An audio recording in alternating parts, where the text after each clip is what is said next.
பொதுவா நம்ம குடும்பங்கள்ல திருமணங்கள் நடக்குது. இந்த திருமணம் நடக்கும் போது ஒரு பொண்ணு ஒரு 10 ஆண்டுகளா ஒரு வேலையில இருக்காங்க. அடுத்து ஒரு ப்ரமோஷன் வரப்போகுது. பையன் ஒரு புது வேலையில தான் இருக்காரு. அவர் ஒரு 2-3 ஆண்டுகளா ஒரு இடத்துல வேலை பாக்குறாரு. அவரு பெங்களூர்ல இருக்காரு, அந்த பொண்ணு கோயம்புத்தூர்ல இருக்காங்க அப்படின்னு வச்சுக்கோங்களேன். திருமணத்துக்கு பிறகு யாரு மாறுதல் வாங்கணும்? சொல்லாமலே தெரியும், அந்த பொண்ணு தான் ஒண்ணு வேலையை மாத்திக்கணும், இல்ல ரிசைன் பண்ணணும். வேலைக்கு போனா போலாம், இல்லாட்டி வேண்டாம். இருந்து வாழுகிற இடம்ங்கிறது நிலையானது. அங்க ஒரு வீடு இருக்கு, அது மாடி வீடா இருக்கணும்னு அவசியம் இல்ல, குடிசை வீடா கூட இருக்கலாம். ஆனா அந்த நிலமும் அதை சுத்தி இருக்கிற குலமும் அந்த ஆம்பளைக்கு முடியும். இந்த பொண்ணு அங்க வாழதான் போறாங்க. அப்ப அந்த பொண்ணுக்கு ஏதாவது சொத்து கித்து இருக்குதா? கிடையாது, கேட்கவும் முடியாது. அது பரம்பரையே பழக்கத்துல. அதுக்கு மேல நம்ம பரம்பரையா? ரிஷிகளே அப்படி சொல்லல, இந்து தர்மமே அப்படி சொல்லல. அதனால பெண்கள் தானே ஜீவனாம்சம் கேட்டு வாங்கிக்கலாம், சொத்துல எல்லாம் பங்கு கேட்க முடியாது அப்படின்னு தான் இந்து சட்டம் சொல்லுச்சு. அந்த பரம்பரை சொத்து இருக்கு பாருங்க, அது பக்கத்துல கூட வந்துடாதீங்க அப்படின்னு சொல்லிக்கிட்டு இருந்த நம்ம நாட்டுல 1989ஆம் ஆண்டு கலைஞர் அவர்கள் ஒரு சட்டத்தை கொண்டு வந்தார். அதுதான் பெண்களுக்கு பரம்பரை சொத்தில் பங்காளி ஆகிற உரிமை. அது பெரிய புயலையே கிளப்பிருச்சு.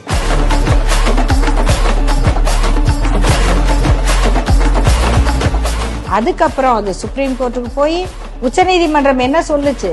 1989 இருந்து வந்தவங்களுக்கு மட்டும் இல்ல, அது 1956 இருந்தே நீங்க கேட்கலாம் அப்படின்னு கலைஞர் அவர்கள் கொண்டு வந்த சட்டம் இந்தியா முழுக்க இருக்க பெண்களுக்கும் பயன் கொடுத்தது. தமிழ்நாட்டுல 1956 இருந்து வர்ற பெண்களுக்கும் அது கிடைக்கும்னு சொல்லிட்டாங்க. இந்த உரிமை நம்ம நினைச்சு பார்த்திருக்க முடியும். இதை செய்யும் போது கலைஞர் அவர்களுக்கு எவ்வளவு விமர்சனம், எவ்வளவு ஏச்சு பேச்சு. பெண்களுக்கு சொத்து கொடுத்தாலே ஓடி போயிடுவாங்கன்னு பேசின மடாதிபதிகள்லாம் இருக்கிற நாடு இது. இந்த நாட்டுல ஒரு சாமானியர் இதை செய்யறதுக்கு நீங்க என்ன ரிஷிகள் வம்சத்துல வந்தவரா? இல்லையே. நீங்க வர்ணாசிரமத்துல முகத்தில் இருந்து பிறந்தவரா? இல்லையே.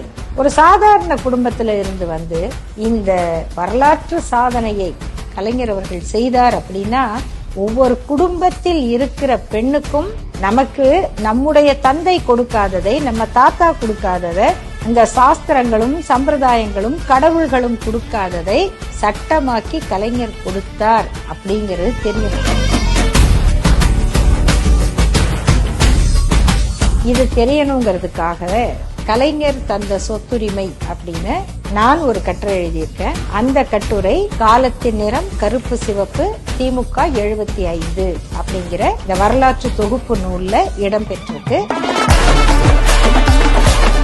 80க்கும் மேற்பட்ட கட்டுரையாளர்கள், தேசிய கட்சிகளின் தலைவர்கள், கூட்டணி கட்சி நிர்வாகிகள், மாண்புமிகு முதலமைச்சர், கழக தலைவர் உள்ளிட்ட தலைமை கழக நிர்வாகிகள் ஆகியோரின் பங்களிப்போடு முத்தமிழறிஞர் பதிப்பகம் சார்பாக 1120 பக்கங்களில் திமுக எனும் பேரியக்கத்தின் பன்முக பரிமாணங்களை விளக்கும் அறிவார்ந்த ஆவணம் காலத்தின் நிறம் கருப்பு சிவப்பு திமுக 75. வெளியிடுபவர் கழக தலைவர் மாண்புமிகு முதலமைச்சர் அவர்கள். நாள் 8/11/2025. இடம் வள்ளுவர் கோட்டம்.